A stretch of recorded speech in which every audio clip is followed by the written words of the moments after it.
Você tem o Logan Prata, eu fiquei pensando, será o do Bruno? Será o do Binho? O do Sacha não é? Mais alguém que tem Logan Prata aqui que eu não estou lembrado? Alex? A Alex e a Sofia também tem. O bom pastor conhece o carro das suas ovelhas. Algumas placas eu já sei. Salmo 81.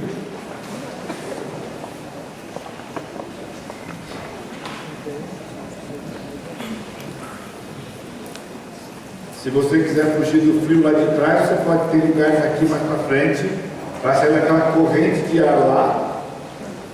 Ou se quiserem também, pode fechar aquela porta lá, o pessoal que está lá em pé lá.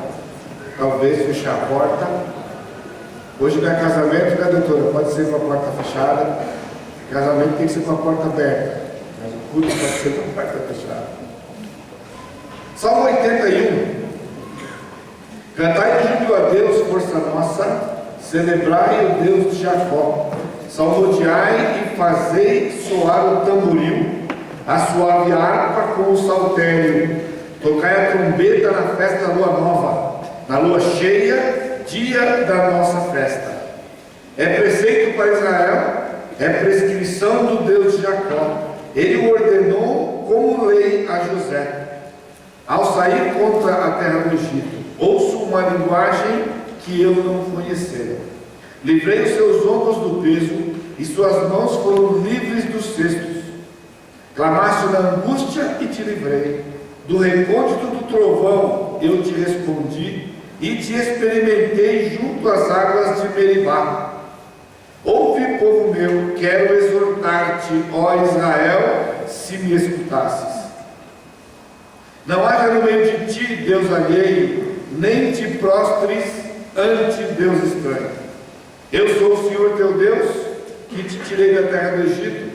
Abre bem a boca e te encherei. Mas o meu povo não me quis escutar a voz, e Israel não me atendeu. Assim deixei-o andar na teimosia do seu coração. Sigam os seus próprios conselhos. Ah, se o meu povo me escutasse, se Israel andasse nos meus caminhos, eu de pronto lhe abateria o inimigo e deitaria a mão contra os seus adversários.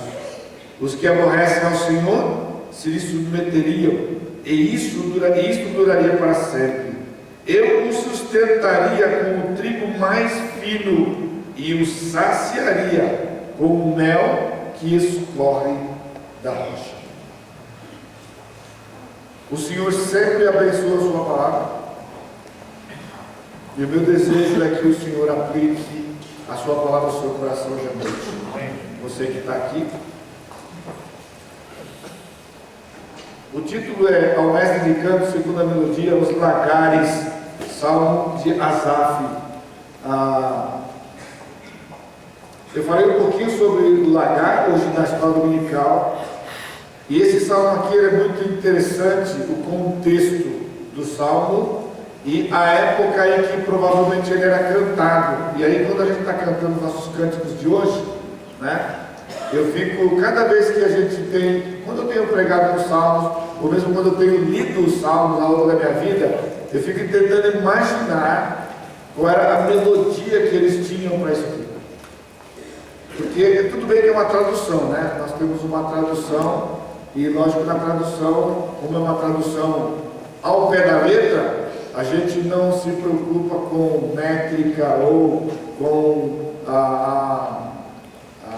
estribilho, ou mesmo com o formato do cântico, né? Vamos dizer assim. Mas sempre muito interessante para nós observarmos o conteúdo. Então o que eu quero dizer para vocês, né? O conteúdo do que cantamos é muito mais importante do que a melodia que conduz o cântico. Nós passamos por transformações e temos alguns efeitos até hoje sobre essa questão da liturgia no corpo da igreja local, né? No último fim de semana eu estava numa igreja em São Paulo e eu podia, quase que eu estava voltando no tempo aí, uns 30 anos talvez, do que isso, né? Amigo, você lembra quando você me conheceu? Você lembra? Oi? 1982. E era lá no seminário, você era da Igreja Batista do Buturuçu? Isso, Jardim Buturuçu lá em São Paulo. E aí ele lembra quando eu era o dirigente oficial dos cultos, acredite se quiser. Eu era dirigente, você viu por quê, Daniel? Porque o Daniel Rico essa parte aqui. Eu era o dirigente oficial dos cultos. Toda terça-feira tinha culto no seminário e eu que era responsável por separar os hinos que a gente ia cantar. Se alguém ia fazer algum número especial, tipo Dona Eliana, quando ela ia cantar lá, especial, outros, então tinha que me avisar para eu colocar na ordem do culto, né? E os hinos, hoje de manhã eu falei para o pessoal que eu tenho uma versão dessa Bíblia na minha casa, que a Bíblia, logo no final da Bíblia vem um cantor cristão, né? E o pessoal que é da questão evangélica, vocês não tinham cantor cristão na Bíblia de vocês, né? Lá era salmos hinos, né? Salmos hinos. E aquilo era meio. Depois a gente foi ver que o negócio até meio propositado, né? Porque houve tanta confusão depois com respeito ao que pode cantar, o que não pode cantar, que supostamente somente hinos sacros eram hinos inspirados, ou coisa assim. Então está na Bíblia, né? Então uma pessoa que falasse que eu creio na Bíblia de capa a capa, então eu começava em Gênesis 1 até o hino 580 e alguma coisa. Né? Isso era o conjunto das doutrinas que ele cria. Sair dali, heresia, vamos dizer assim, né? Então eu podia chegar, domingo passado eu revi muito aqueles cânticos que eu cantava, e eu cantei, né? Cantei aqueles cânticos lá que a gente cantava no passado, né? E porque era música não com cifra como é hoje, era música com pauta, né? Com pauta musical. Então a gente tinha toda uma postura, aprendia no seminário. Tinha uma matéria no seminário que chamava regência. Porque todo pastor, todo missionário tem que aprender a reger, tem que saber reger, tinha que reger, até porque ele tem que ensinar o pessoal a fazer isso depois, né? Então tinha postura para fazer isso, aprendi a música, onde começar e assim por diante, né? E depois, com essa questão da nossa cultura e o nosso cântico, né, nas nossas melodias, os ritmos do Brasil, os ritmos que faziam parte dessa cultura, trouxe assim, houve uma tremenda de uma confusão. Inclusive foi uma das razões porque a gente deixou o movimento na época, que fazíamos parte no passado do movimento Batista Regular, porque por causa da liturgia estava havendo uma interferência da liderança do movimento lá em cima, nas igrejas aqui embaixo, e a gente não acreditava nisso. Em 1989, a nossa igreja tornou-se uma igreja independente, né? Temos afinidade com outros grupos, temos amizade com outros pastores, mas nossa igreja é uma igreja independente, não tem filiação ou tem um movimento que fazemos parte. E grande razão por isso era por causa dessa eu não quero usar pesadas palavras, até porque está gravando aqui, usar palavras pesadas e também injustas, talvez, com aquele processo. Não, mas era muito difícil de pastores e missionários que estavam na liderança da época misturarem a questão doutrinária com essa questão da preferência da música, né? Eu tenho aberto para os irmãos a vida inteira aqui que eu tenho uma preferência. Mas por que uma preferência? Ela não impede de que outros ritmos, outros cânticos sejam cantados aqui. Porém, nos últimos tempos, nós temos tido uma grande preocupação, depois de toda essa transição que aconteceu. Passou, não fazemos parte disso tudo, né? Mas então nós começamos a retomar um pouco o assunto para aquilo que é relevante. O que é relevante? O conteúdo. Porque se você quer saber, muito das doutrinas falsas dentro da igreja vem pelos cânticos.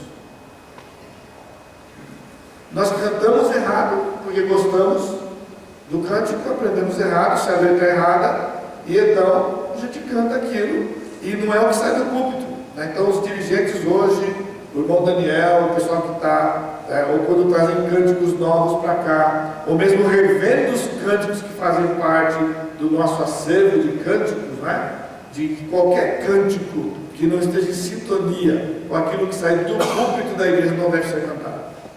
Então talvez você vai sentir falta de alguns cânticos lá, né, que já cantamos, porque alguns a gente pode até mudou no passado, porque eram de pessoas conhecidas da gente, a gente tinha essa liberdade, sabendo que não tem nenhuma implicação aí ética, né? Mas nós não podemos alterar letras de cânticos, a menos que sejam versões, né?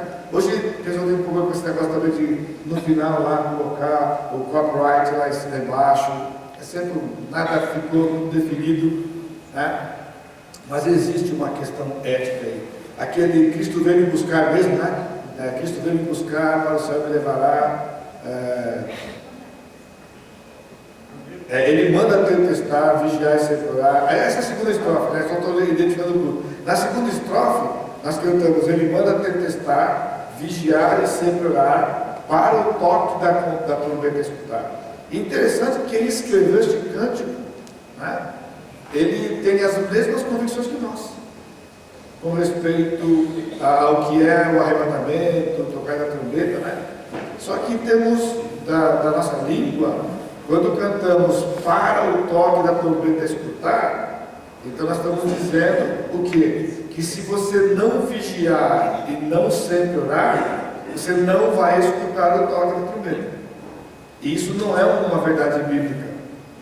Todo aquele que for genuinamente salvo do Senhor Jesus Cristo, ele vai ouvir o som da trombeta quando ela tocar. Amém? E pode ser hoje durante o culto, que legal. Amém. Então nós fizemos uma live de mudança lá, né? Vigiar e sempre orar até, seria até, né? Até o toque da trombeta escutar. Vamos ter que vigiar até quando tocar a trombeta. A trombeta tocou, a gente vai ser arrebatado, não temos que vigiar mais. Então isso está dentro da Escritura, né? Então, os salmos, eu acredito que o Senhor até aprove ao Senhor, dentro do cânone, os 66 livros que Ele separou para nos dar a sua vontade e revelação completa. Ele incluiu um livro, uma coletânea de 150 músicas, e como já disse em outras pregações aqui, Ele não nos permitiu saber o ritmo, mas temos o conteúdo. Aquilo que eles cantavam, e porque está na palavra, e está com uma inspiração divina, é um bom ponto de partida para vocês que tomam decisões aqui do que a gente pode cantar, né? Nós temos lá 150 para você estudar, olhar e ver mais ou menos como que Deus se agradava, o que o Senhor se agradava de ouvir, porque foi Ele que instruiu, né? Foi Ele que dirigiu pelo Espírito Santo para escolher dos milhares que eles cantavam, provavelmente 150, para ficar lá como modelo, como exemplo para nós, além do que o conteúdo, por ser de inspiração, tem efeito e valor nos nossos corações. O Salmo 81, ele ilustra o nosso relacionamento coletivo com o Senhor. Então hoje os irmãos que são dirigentes, atentos, ouvidos abertos, que eu tenho algumas instruções para vocês, né, com respeito a isto. O Salmo 81 ilustra o nosso relacionamento coletivo com o Senhor, ilustra porque ele está falando do que o Senhor orientou o povo de Israel a fazer quando se reuniam para prestar esse louvor e adoração ao Senhor, sem perder o aspecto pessoal do relacionamento. Nós nos reunimos e coletivamente, como fizemos hoje à noite, e temos feito cada semana, nós cantamos como corpo, como igreja, como povo do Senhor neste local, nós elevamos nossas vozes, cantamos ao Senhor. Mas isto coletivamente não tem efeito para o Senhor se individualmente ou pessoalmente não estivéssemos em condições de cantar ao Senhor.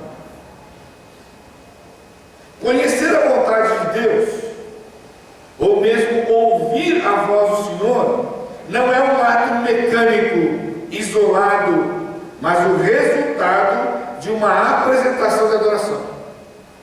Então, é interessante, eu quero que você fique comigo aqui, porque em parte do sermão de hoje, ele é bastante instrutivo, ao mesmo tempo que ele é exortativo como deve ser, ele também é instrutivo. Durante muito tempo naquela época, a gente não era totalmente errado, mas a gente era meio que mal ensinado com respeito àquele tempo de louvor, né? O tempo de louvor era considerado algo tipo assim, vamos cantar para nos preparar para ouvir a mensagem, né? É uma verdade, e é uma verdade básica, mas a adoração não era só isso em Israel. Por outro lado, hoje a igreja de certa forma foi para um outro extremo. A igreja, agora que eu estou dizendo, não é a nossa igreja, né? A igreja do Senhor Jesus, nesta época, acabou que indo para um outro extremo, onde a adoração é quase que uma parte isolada do culto. A adoração é uma coisa, a pregação é outra coisa, e de certa forma, porque o louvor é mais agradável, nós nos envolvemos, ele mexe com a gente, ele acabou esticando o tempo dele, né, e diminuiu a pregação. Então, no passado, era mais ou menos, né, meia hora aí de cânticos, daqueles hinos, né? E eu acho também, irmãos, que a gente não aguentava mais que isso, né? Cantar daquele jeito que a gente cantava, né? Acho que estava meia hora, parecia uma eternidade em alguns lugares, né? Alguns lugares era assim, não aqui na nossa igreja, que a gente sempre procurou cantar de maneira animada, e a gente tinha essa consciência, era um tempo gostoso também. E aí então depois vinha a pregação, né? Onde talvez a parte, o foco central da coisa, né?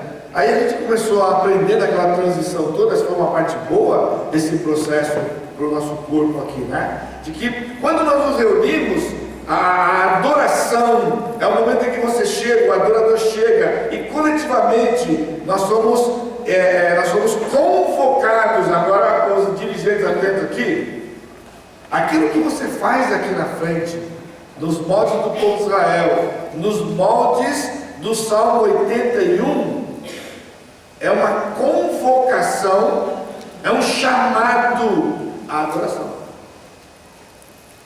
Dirigente, quando você vier aqui na frente, você não pode vir aqui na frente sem essa consciência, que você não está apenas dirigindo o pessoal a cantar as músicas, porque você conhece música, porque você toca o instrumento, né? Você está fazendo aquele papel que Deus deu para você chamar a congregação à adoração do Senhor. E isto pode parecer simples para você, e você, igreja, nós, né? Quando eles vêm aqui, porque eles cantam, eles tocam, irmãos, isso aqui tem uma postura. Existe uma postura em torno disso, e eu vou tratar um pouquinho aqui, porque o Salmo deixa isso claro, já eu vou colocar para você, né? Então, conhecer a vontade de Deus, ouvir a voz do Senhor. Então, esse momento tão solene, tão importante, quando nós, pastores, chegamos aqui e usamos esse tempo para desafiar você, para trazer a palavra do Senhor para você, ouvir a palavra do Senhor, ela só vai ter um efeito se for um resultado da sua apresentação na adoração. Então você tem que tomar cuidado quando você chega aqui. Alguns de vocês chegam aqui, às vezes só para ouvir a palavra. Eu sei disso. E você meio que tolera talvez um tempo do louvor. E aí depois você está naquela expectativa que vai chegar a hora da pregação. Aí tem outro grupo também, né? Acabou o louvor. Ih, agora o pastor vai pregar. Uma hora e tanto ele vai ficar ali agora. Que Deus nos ajude. Então tem tudo isso aqui. Agora, você ouvir, você que a sua expectativa é ouvir, você não ouvirá a voz do Senhor. Se você não estiver vindo aqui numa apresentação de louvor e adoração a Ele, você se apresenta para Ele, reconhecendo quem Ele é, em adoração e louvor, aí então Ele fala com você. Se você ouvir em outra circunstância, é pura misericórdia dele, porque Ele fala conosco. Agora, misericórdia, pessoal, é o atributo de Deus para com um miserável. Às vezes nós nos encontramos miseráveis numa situação. Nós não podemos viver da misericórdia do Senhor. Entendeu? Então não se acomode pelo fato de que, porque Ele é misericordioso, sabe o que você precisa, Ele vai falar ao seu coração. Ele vai falar sempre. Sempre que a palavra dele for aberta e ela for explanada com fidelidade, o Senhor está falando. Agora a questão é se você está ouvindo ou não. Então o bloqueio não está lá. O bloqueio está aí. Então o problema está com a boca do Senhor, mas com o nosso ouvido. O nosso ouvido tem que estar preparado. Nós podemos ver isso, nós não vamos lá porque não dá tempo, nós podemos ver isso quando Moisés viu a sarça. Ele viu a sarça ardendo. Se você está visitando, está novo aqui na comunidade, então você não sabe o que é a sarça ardendo, né? Moisés, depois de estar lá no deserto 40 anos, fugindo do Egito, que tinha matado uma pessoa do Egito, ele estava apacentando ovelhas, e de repente ele olhou de longe e ele viu um arbusto, uma sarça, e ela estava queimando. Mas logo ele chamou a atenção, porque ela não se consumia, ela não virava cinzas. Então era um fogo diferente. E ele se aproximou daquele lugar. Curioso, ele ficou olhando. E logo ele foi alertado o quê? Descalça os teus pés, porque o terreno que você está é santo. Inteligente, irmãos que estão no instrumento de Deus na nossa vida aqui, para nos chamar a adoração, é isso aqui. É nos lembrar cada vez que estamos entrando na presença de um Deus Santo. Agora, não confunda teologicamente o fato que o Espírito habita em nós, que todo o tempo estamos com Ele. Pessoal, isso aqui é algo coletivo. Coletivamente, nós estamos levantando uma adoração ao Senhor. É uma apresentação, sim. Ele disse para Moisés: descalça os teus pés, porque o terreno que você está é santo. Antes de dar qualquer palavra para Moisés, eu imagino a atitude de Moisés, arrancou a sandalinha, né? Colocou no cantinho ali e aí? Então o Senhor disse e ele ouviu: o clamor do meu povo chegou até mim, e eu quero que você vá lá e procure o faraó e liberte meu povo daquele lugar. Aqui nós temos todos os elementos, porque ele falou, mas Moisés não ouviu, porque Moisés não estava preparado, porque Moisés não conhecia o Senhor. Você está escutando? Se você está aqui hoje à noite e você não conhece o Senhor, você não está preparado para adorar o Senhor. E Moisés começou a discutir com o Senhor. Vamos matar, não vou ouvir. Moisés não conhecia o Senhor. Moisés tinha que primeiro conhecer o Senhor, e então adorar o Senhor, e aí ouvir a sua voz, e ir fazer aquilo que tem que fazer. O apóstolo Paulo nos lembra disso, quando ele escreveu aos Romanos, no capítulo 12, versos 1 e 2, nós podemos falar até de coro, né? Rogo-vos, pois, irmãos, pelas misericórdias de Deus, que apresenteis vossos corpos por sacrifício vivo, santo e agradável a Deus, que é o vosso culto racional. E não vos conformeis com este século, com este mundo, mas transformai-vos pela renovação da vossa mente, para que experimenteis a boa, perfeita e agradável vontade de Deus. Nós só vamos experimentar a vontade do Senhor se nós nos apresentarmos. Ele disse, em sacrifício vivo. O Senhor nunca aceitou sacrifício humano. Matar alguém no altar para Ele. Matava os animais, mas nunca uma pessoa vivo. Então a nossa forma convencional de culto, então, ela está dividida em duas partes: louvor e adoração, como nós temos feito hoje à noite e outros domingos, e depois a pregação da palavra. Os nossos corações se tornam mais aptos a ouvir a palavra depois de adorarmos o Senhor, e então, no terceiro ato, nós vamos o quê? Obedecer ou colocar em prática o que nós ouvimos.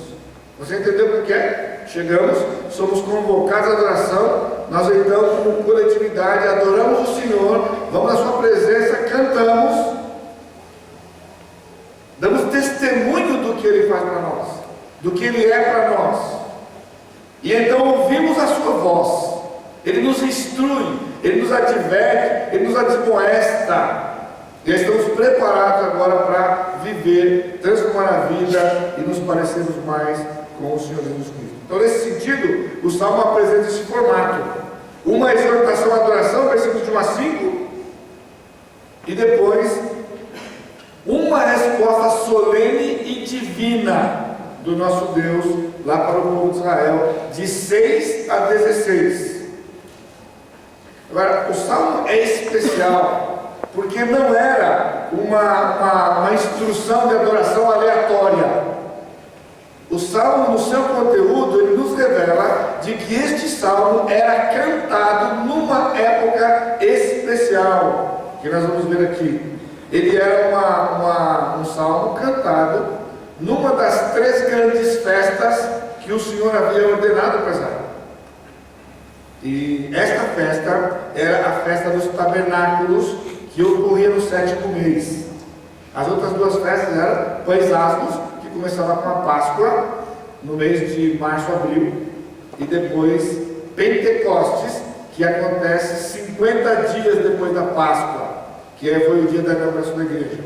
E aí no mês 7º, no 7º mês, que é setembro, outubro para nós, eles têm essa festa, que era a festa do tabernáculo, também conhecida como a festa das trombetas.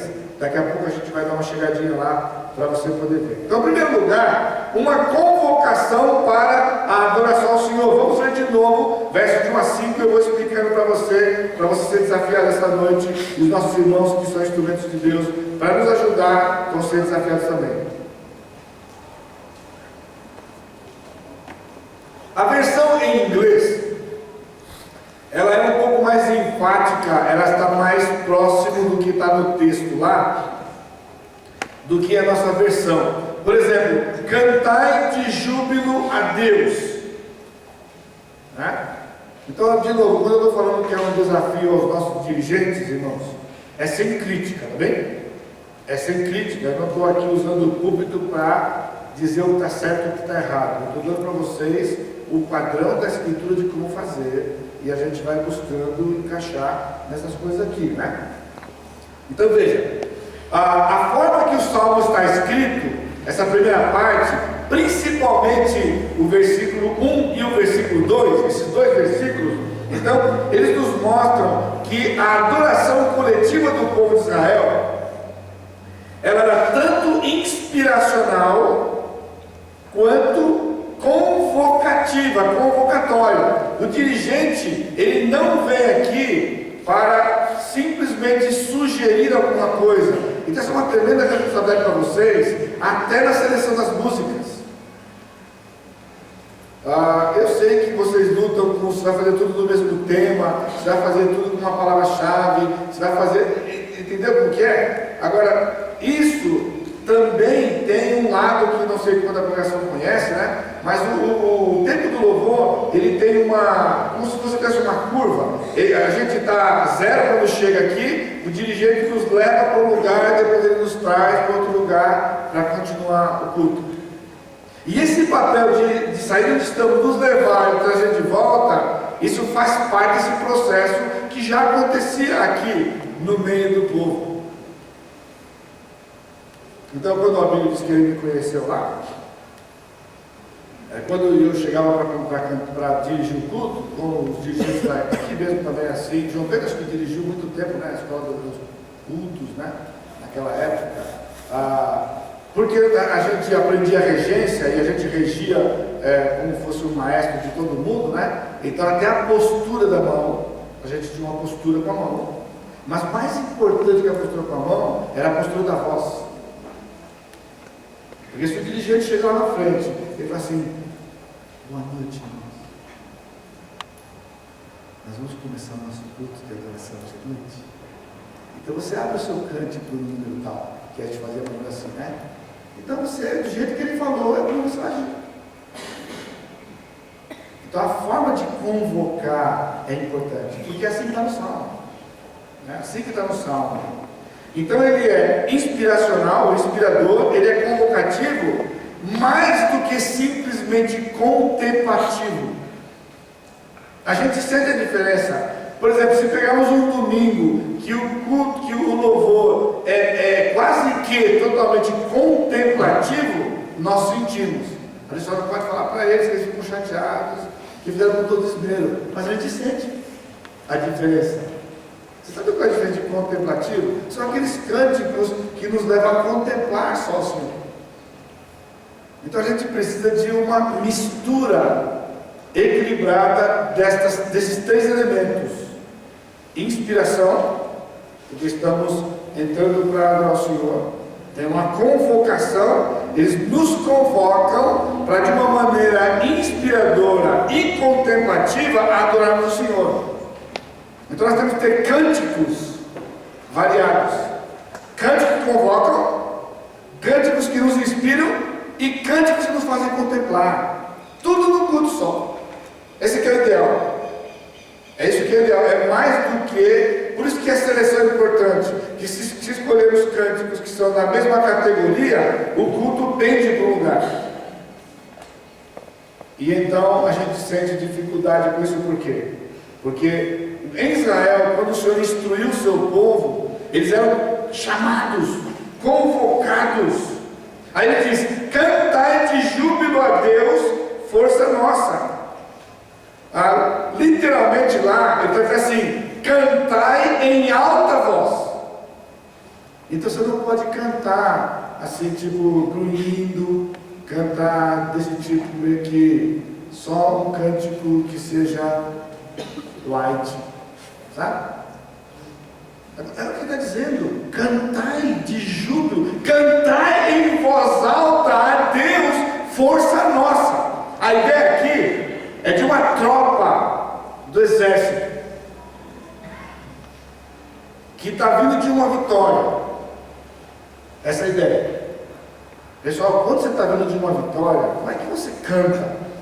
Então a ideia é, quando a gente entra na presença do Senhor, está diante do Senhor, a gente vai com esse coração para Ele. A gente vai com o coração de cantar em alta voz para Ele, que é o quê? Força nossa.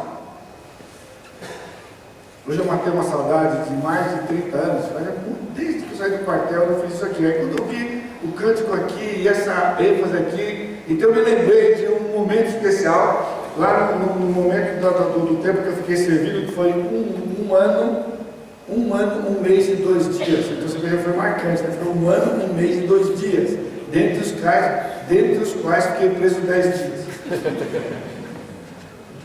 Foi difícil, foi difícil. Aí nós fizemos um dia, convocaram uma marcha de 56 quilômetros a pé.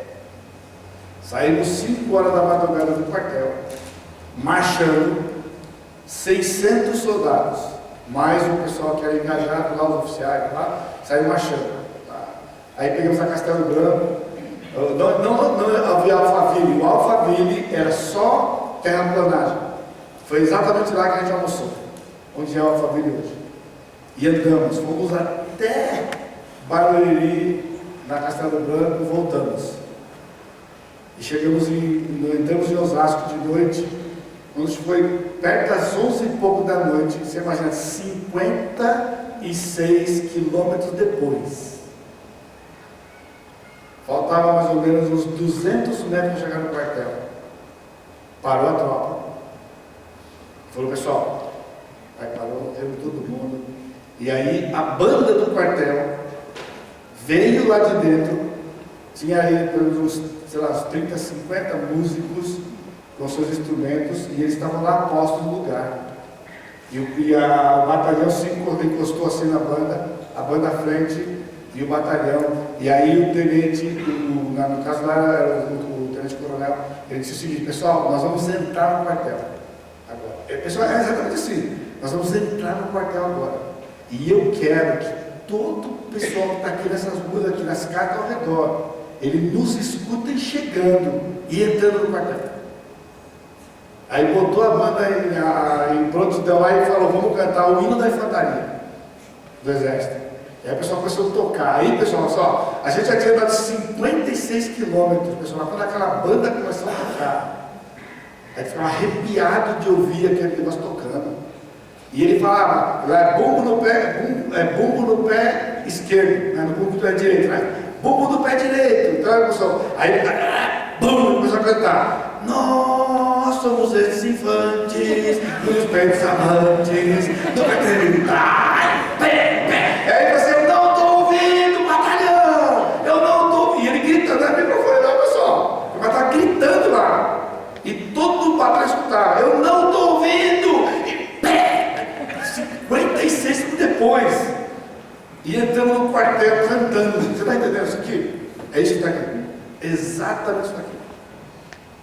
Era uma vitória, o inimigo estava derrotado, e aí então o povo começava a cantar para o Senhor. Então era um cântico mirrado. Quantos de vocês eram hoje à noite, talvez, cantaram assim? Os dirigentes agora vão defender, eles percebem aqui. E tem dias que são difíceis para eles aqui dirigir. Porque eles estão de frente com vocês, estão olhando o rosto de vocês. Às vezes tem gente conversando durante o cântico, gente conversando, trocando uma ideia, alguma coisa lá. Você está entendendo que naquele momento a gente estava vindo, todo mundo lá, você está marchando, se você está dando o tempo certo, a marcha, todo mundo batendo o pé, e no caso aí é marcha livre, né? Você pode ficar conversando com o seu colega do lado ali, desde que você está caminhando, está atrapalhando, mas quando chegou naquela hora, pessoal, para todo mundo, começa a tocar, todo mundo sintonizado, começa a cantar. E começa a cantar. Então, uma outra forma de você poder entender isso aqui, estamos à véspera da Copa do Mundo. Eu estava no Morumbi. Eu não lembro quem era o adversário. Jogo do Brasil. 130 mil pessoas naquela época. Recorde de bilheteria no Morumbi. Hoje não pode mais. Pessoal, quando o Brasil fez o gol, o barulho é ensurdecedor, de 130 mil pessoas gritando. Só perde para o Corinthians.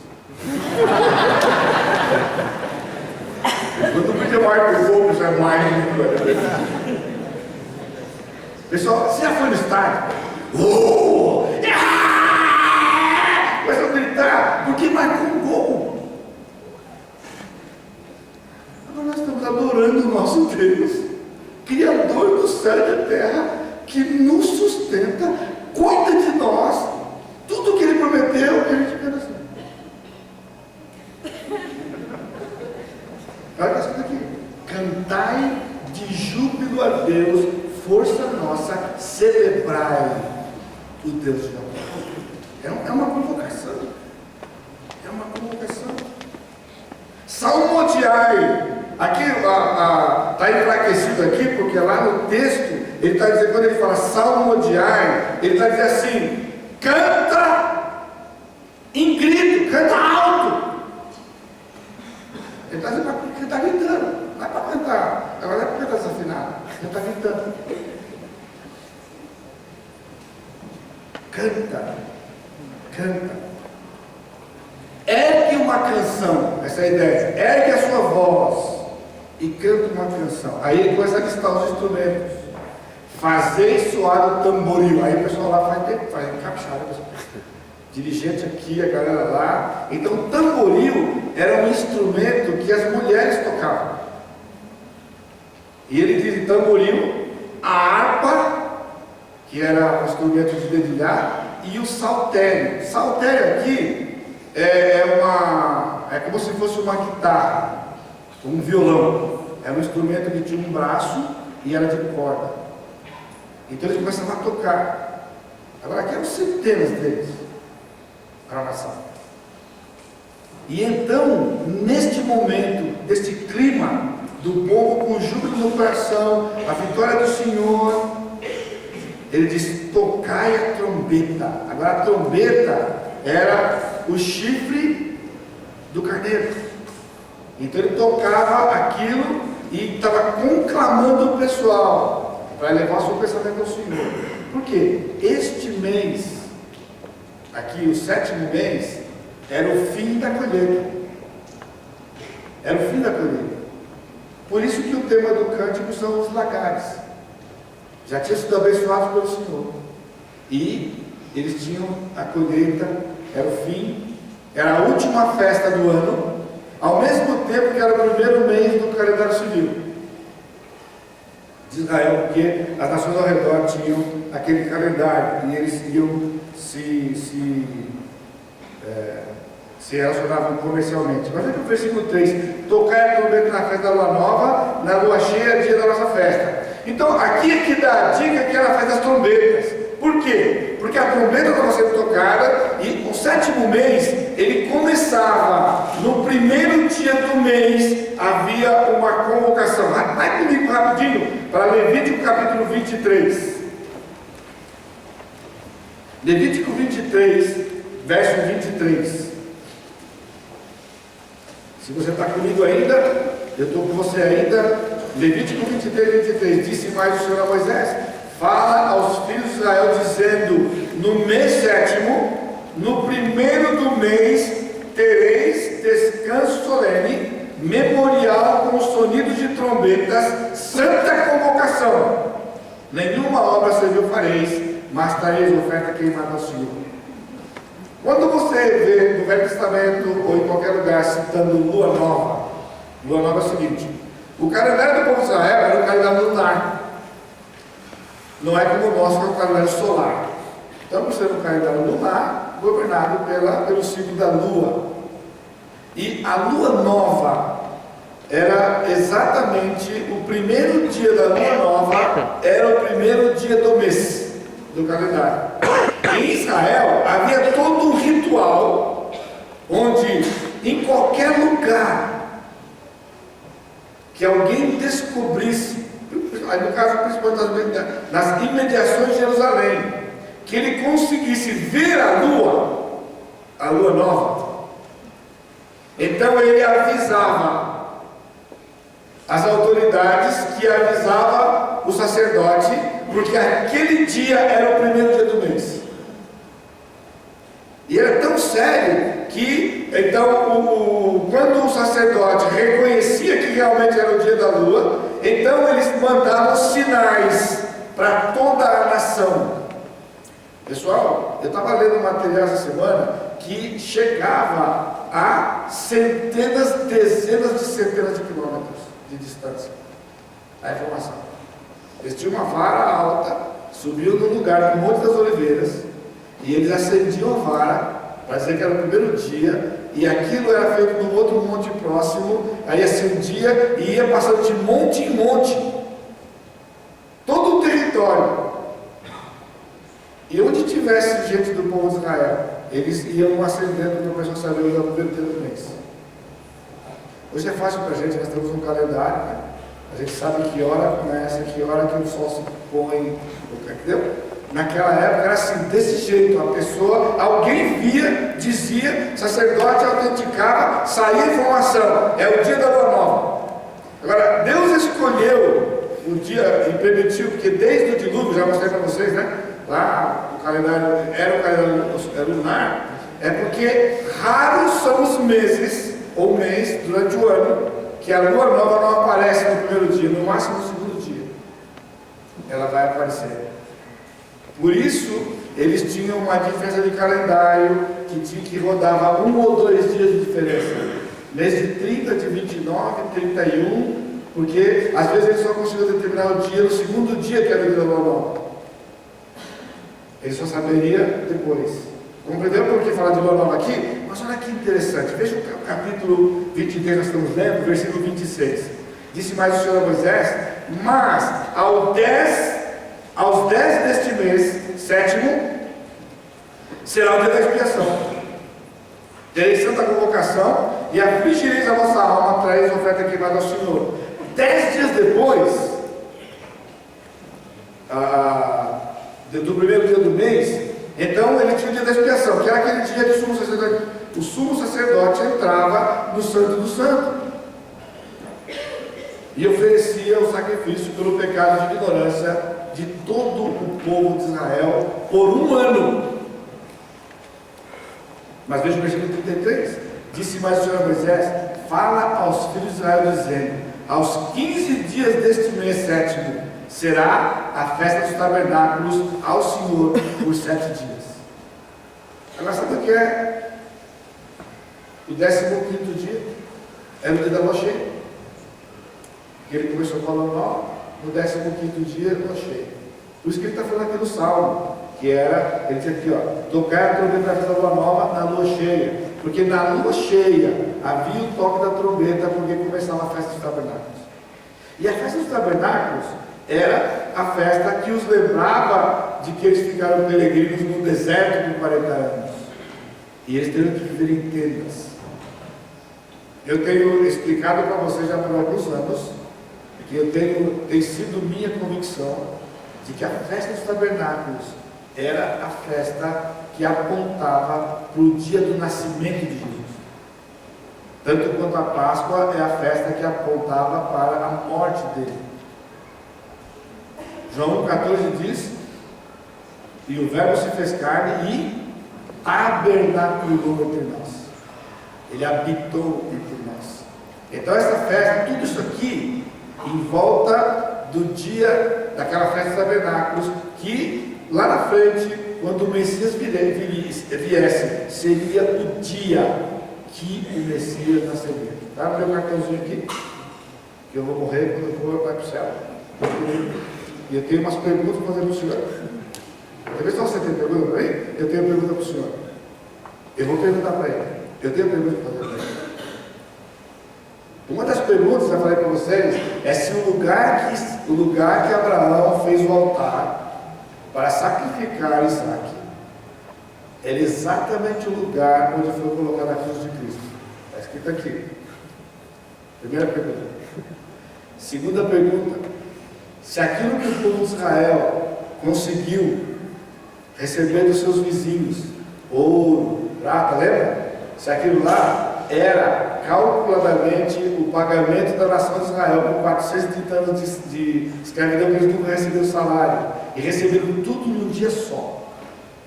Saíram ricos do Egito, depois de 430 anos. E a outra perguntinha, terceira perguntinha: se o dia da festa do tabernáculo, o primeiro dia da festa, é exatamente o dia que o Messias nasceu. Então, quando você for me enterrar, não esquece que tem que examinar se o cartãozinho está lá no meu.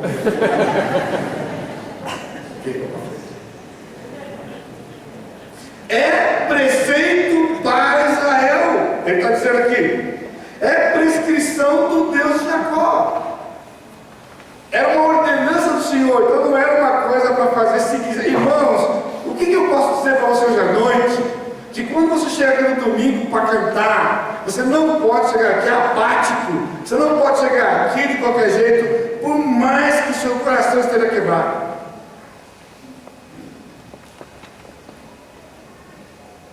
Porque coletivamente, como corpo do Senhor Jesus Cristo, como corpo da noiva do Senhor,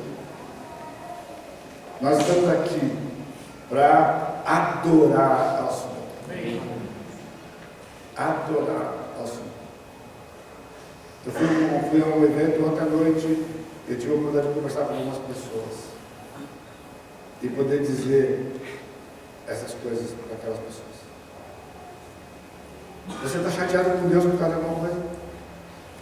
Você está querendo penalizar Deus por causa de alguma coisa? Você acha que nós podemos penalizar Deus porque Deus não agiu como você achou que devia agir? Então você vai retalhar o Senhor e você não vai na igreja, você não vai fazer alguma coisa? Não é assim que funciona. Tem sido difícil para a nossa igreja esses dias. Tem sido dias difíceis para nós.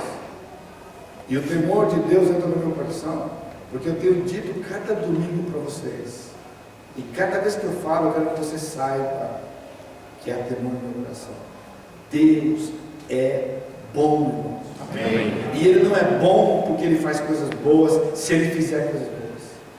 Ele é bom. Amém. Ele é bom. E tudo que o Senhor faz é bom. Amém. Eu não sei o que vai acontecer hoje à noite ou amanhã, mas nada que possa acontecer muda esta verdade central da Escritura, que Deus é bom. Amém. Deus é bom. É isso que Israel cantava, ou deveria cantar, e deixou de cantar. Deixou de cantar. Era uma convocação, Deus havia ordenado, versículo 5, Ele o ordenou como lei a José. É um detalhe bonito aqui do texto, eu não vou me alongar, mas é um detalhe bonito, porque José aqui é Israel. Ele não está falando da pessoa de José. Porque quando Moisés libertou o povo do Egito, José estava morto há muito tempo. O povo veio com José para lá. José chegou, lembra? E foi para o faraó, se tornou vice-rei do Egito. Seus pais desceram para lá. Mas José morreu. E o faraó que conhecia José morreu. Havia outro faraó que não conhecia o povo de Israel. E começou a perseguir e escravizar o povo de Israel. Só no final da escravidão o Senhor levantou Moisés. Agora está dizendo assim, Ele ordenou como lei a José ao sair contra a terra do Egito. Quando é que ele saiu contra a terra do Egito? Das pragas. Quando Moisés estava lá. José não estava lá. Mas ele disse, José, sabe por quê? Porque de toda a nação, que eram 75 pessoas, José era sintonizado com o Senhor. Sabe como que a gente sabe disso? Quando ele encontrou com seus irmãos. Ele tinha tudo para se vingar dos seus irmãos. Ele tinha tudo para judiar dos seus irmãos. Seus irmãos estavam com medo, aliás. Até mentiram, dizendo que Jacó tinha falado alguma coisa antes de morrer lá. E José sofria. Quando ele ouviu dos seus irmãos, ele não acreditou. Não acredita no que eu estou ouvindo. Vocês acham que eu teria coragem de fazer o mal para vocês? Não foram vocês que me mandaram para cá. Irmãos, esta é a grande verdade que tem que sustentar você. Sustentar você. José disse, não foi vocês. Foi o Senhor que me mandou para cá, para a preservação da raça. Ele veio vendido, foi caluniado, ficou preso mais de 10 anos, injustamente. Deu uma baqueada lá quando interpretou o sonho do pessoal lá e apostou no negócio, falou, pode falar para o faraó de mim. Adivinha? Esqueceu. Porque não é o tempo do Senhor. Quando o Senhor entendeu que José tinha que sair daquela condição de preso a vice-rei, o Senhor sabia o que fazer. O faraó teve um sonho. E ninguém podia interpretar o sonho do faraó. Só José. Ele disse aqui. Aí, há uma virada no salmo quando ele diz, ouço uma linguagem que eu não conhecera. Não se sabe exatamente se ele está falando aqui da linguagem dos egípcios, que eles não conheciam, ou se é apenas uma frase intermediária para introduzir a segunda parte do salmo, que é, Deus sempre responde. Irmão, você está ouvindo ainda? Eu estou acabando, tá bom? Você está ouvindo? Que quando nós vamos ao Senhor, somos convocados à adoração, e vamos até o Senhor, e cantamos, louvamos ao Senhor, e o adoramos, Ele sempre ouvirá e falará conosco. Amém. Você está escutando que é sempre? Ele vai falar conosco. Agora lembre-se, nós poderemos não ouvir. E aí tem um processo do Senhor nos fazer ouvir e falar conosco. Versículos de 6 em diante. A sua resposta, ou a sua mensagem, era cantada aqui em Israel, na época da festa das trombetas, que era o final da colheita, era o final da última festa do ano. Ele havia dado provisão para o povo, para o ano inteiro, e só haveria colheita de novo agora, lá no ano seguinte, depois da Páscoa, que seria a festa das semanas, que era a primeira colheita, que era a festa das primícias, março, abril. Então, de setembro até março não tinha colheita. E ele vai ressaltar essa resposta do Senhor em 4 aspectos distintos aqui dentro dos versículos 6 a 16. Primeiro, a redenção do povo, versículos 6 e 7. Uma chamada à fidelidade, versículos de 8 a 10. Juízo sobre a infidelidade, versículos 11 e 12. E um lembrete do que ele prometeu, versículos 13 a 16. Então veja rapidamente a redenção, versículo 6. O Senhor respondeu: livrei os seus ombros do peso, e as suas mãos foram livres dos cestos. Clamaste na angústia, e eu te livrei. Do recôndito do trovão eu te respondi, e te experimentei junto às águas de Meribá. Então como é que funcionava o cântico? Eles foram convocados a cantar, a louvar o Senhor, e eles continuavam cantando como se fosse o Senhor respondendo para eles, dizendo para eles: quando vocês foram convocados para me adorar, na época de Moisés, eu livrei dos seus ombros do peso. Agora, não foi no mesmo dia? Você lembra? Eu queria que você lesse de novo lá. Na minha leitura, quando eu passo naquela parte, é exatamente o que eu faço. O Senhor disse para Moisés: vai lá e fala com o faraó, e você vai fazer um sinal na frente do faraó, e aí eu vou libertar meu povo. Aí o Moisés foi animado, e a gente vai animado. Irmão, nós pastores somos animados com o Senhor, entendeu? Até que o Senhor nos surpreende. Mas a gente já está acostumado. Aí depois de um tempo eu já acostuma, viu? A gente toma uns trancos no começo, e aí, até hoje eu tomo tranco, mas já estou um pouco calejado. E aí ele falou: vai lá e fala com o faraó. Então o Moisés falou: mais simples, né? O Senhor mandou, e eu tenho 2 sinais para fazer aqui. Chegou lá no faraó, falou: eu quero falar com o faraó. Quem é você? Eu sou Moisés. E eu tenho Moisés com o faraó. Aí o faraó recebeu Moisés: eu vim aqui porque o Senhor pediu para levar o povo para adorar lá no deserto. Todo o povo, a nação inteira. Bom, pelo que o Senhor disse, era simples, né? Você fala para o faraó. E ele falou. Aí o faraó olhou para ele e falou assim: mas você tem que fazer isso aqui? Não, você não vai deixar o seu povo. Acho que Moisés ficou pensando assim: qual a parte que eu não entendi que o Senhor disse? Porque ele falou: você vai lá, o povo do povo chegou até mim, fala com o faraó e ele vai te sair.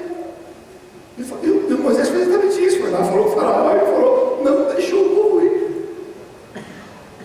Eu estava esquecendo dessa parte aqui, né? Foi lá, pegou a vara, jogou no chão, ela virou cobra e ficou perseguindo o faraó. Ele tinha esquecido dessa parte. Rapidamente o faraó chamou os magos dele lá, aí vieram Janes e Jambres, e chegou a vara deles virou serpente também. Tudo bem que a serpente de Moisés comeu a serpente deles. E aí Moisés pegou a vara de novo. Mas quando o rei viu aquilo, o rei cresceu, né? Esse camarada aqui não é nada além do que os meus magos aqui. Ele fez, meu mago fez também. Quando não vou deixar um pouco. Aí Moisés, desculpa, faraó, foi mal. Saiu. Pessoal, olha o texto lá. O faraó foi embora. O Moisés foi embora. O senhor não falou que era falar com o faraó? Aí o senhor falou para nós o seguinte: você vai voltar lá e você vai fazer outra coisa. Eu tiro a água virou sangue, né? E assim, irmãos, uma praga atrás da outra. Ele não disse para Moisés quantas pragas eram. Ele não disse. Volta lá e faz outra coisa. E ele voltava lá e o faraó duro. Prometia que ia deixar. Tá bom, vou deixar. Por favor, tira esse negócio aí. Aí Moisés ia lá fora. Uma coisa que tem que aprender Porque ele ia lá, tirava o negócio e falava assim: pensando bem, não vou deixar você ir. O Moisés não entendeu, tinha que deixar a praga pegar. Não, depois de fogo, até lá longe eu falo de lá longe, eu mando um e-mail e mando cessar a praga. Ele não pensou nisso, que ele ia lá e falava, plá, aí os moscas paravam as moscas e falavam, não deixo ir. Entendeu? Agora o Senhor sabia o limite de Moisés. Quando Moisés estava desanimado, já não aguentava mais, o Senhor falou assim: Moisés, eu vou fazer mais um sinal. Olha só, você está entendendo? Que ele não falou quantos eram? Até esse momento eu vou fazer mais um sinal. E quando eu fizer este aqui, o faraó vai expulsar vocês daí. Ele não vai deixar vocês, ele vai expulsar. Porque ele vai ser pressionado pela nação inteira. Deu o antídoto para Israel e simplesmente matou todos os primogênitos do Egito, inclusive o filho de Faraó. E a nação pressionou o Faraó e ele foi obrigado a expulsar o povo da terra. Em nenhum momento o Senhor perdeu o controle do negócio, mas Moisés não sabia. Moisés não sabia. O Senhor disse: livrei os seus ombros do peso, porque trabalhavam como escravos, e as suas mãos foram livres dos cestos, que eles carregavam palha e carregavam terra para fazer barro e montar o tijolo. Clamaste na angústia e te livrei. Tudo começou com Moisés quando ele disse: o clamor do meu povo chegou até mim e eu te livrei. Do recôndito do trovão eu te respondi. Mas olha o que está no fim do versículo 7. E te experimentei junto às águas do Meribá. Irmão, o Senhor nos testa a todo instante. E o teste que o Senhor faz para nós não é por causa dele. Entendeu? É por nossa causa. Para que nós saibamos aonde nós estamos nesse negócio, porque a gente se superestima. Deixa eu ir mais depressa aqui. Versículo 8, segunda parte. Um chamado à fidelidade. Ouve, povo meu, quero exortar-te, ó Israel, Israel, se me escutasses. Não haja no meio de ti Deus alheio, nem te prostes ante Deus estranho. Irmãos, isso aqui não é simples. Não é simples. Irmãos, essa semana foi uma semana difícil. Difícil.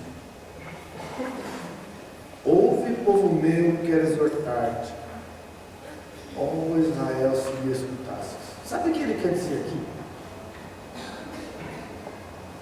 Qualquer agrura, qualquer sofrimento que a gente passa, qualquer situação que nos acometa, é resultado do fato de que nós não ouvimos o Senhor. Em algum momento, em algum instante. Então sabe o que é? Pode começar a procurar quando foi. Pode começar a sondar o coração. Aí está a verdadeira luta. A luta não é nas circunstâncias que querem nos sucumbir, nos fazer sucumbir, que querem nos tragar. A luta é ir até o Senhor e descobrir quando foi que eu não te escutei. E não é uma vez, várias vezes Ele começa a nos dizer e nos mostrar que nós não o escutamos. O mais complicado é porque no fundo de tudo é uma questão de idolatria. Olha o que ele está dizendo aqui: não haja no meio de ti Deus alheio, nem te prostres ante Deus estranho. é muito fina, irmão. Agora, aqui, quando ele está dizendo que é um chamado a fidelidade, aqui, ele não está falando de que quando eu peco, eu sou infiel, porque eu desobedeci o princípio. Infidelidade aqui, a palavra significa infidelidade de deixar Deus por causa de outro Deus. Ele está dizendo aqui, não acha no meio de Deus alheio? E o que é Deus alheio? Deus alheio, irmãos, é quem reconhece. É quem reconhece. E é muito fina a linha de entender quando Deus está usando um expediente, ou quando nós estamos buscando esse expediente, em vez de buscar o Senhor. Essa é a nossa luta. Essa é a luta que eu tenho que travar muitas vezes. Até para ajudar você. Até para ajudar você.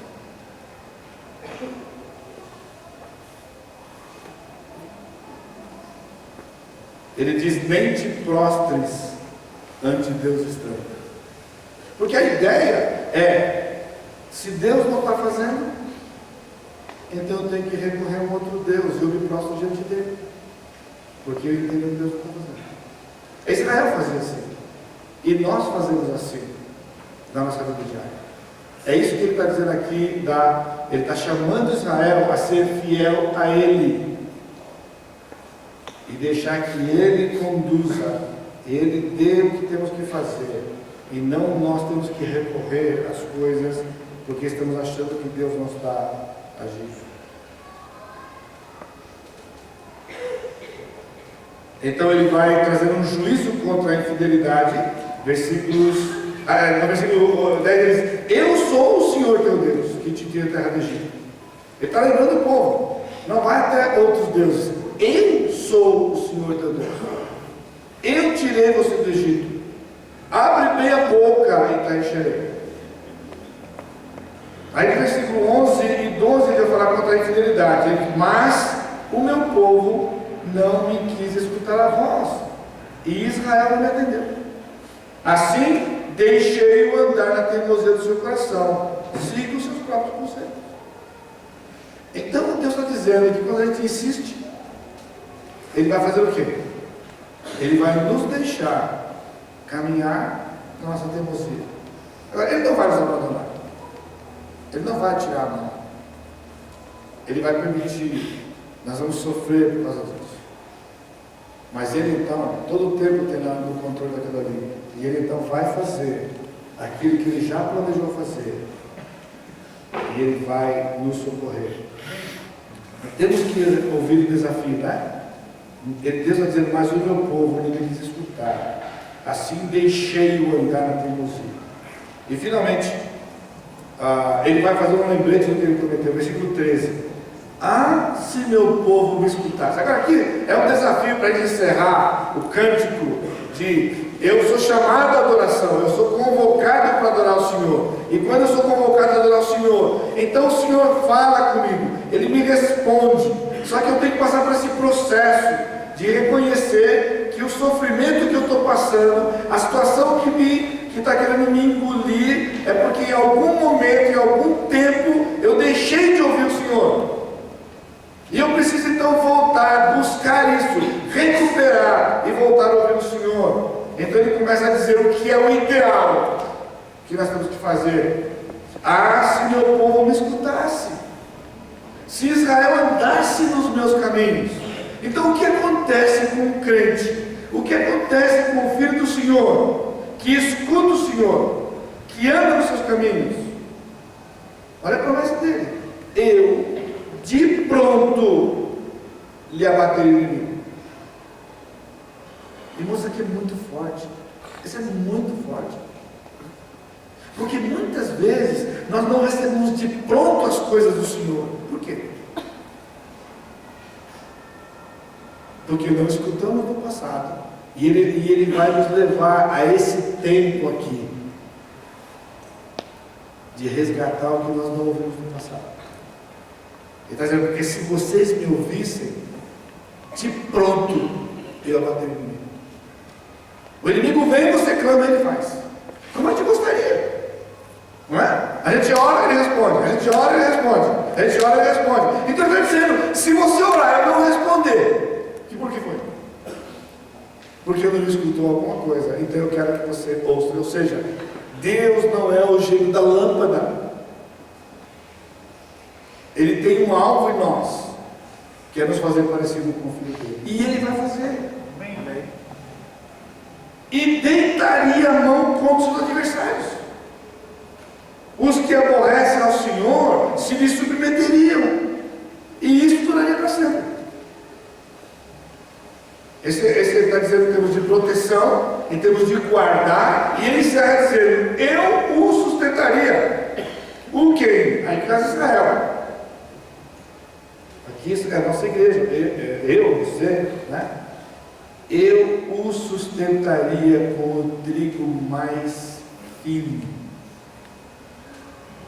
Sabe qual é o trigo mais fino? Não é o que a gente consome. Aqui, na boca pequena, o trigo mais fino é o que é exportado.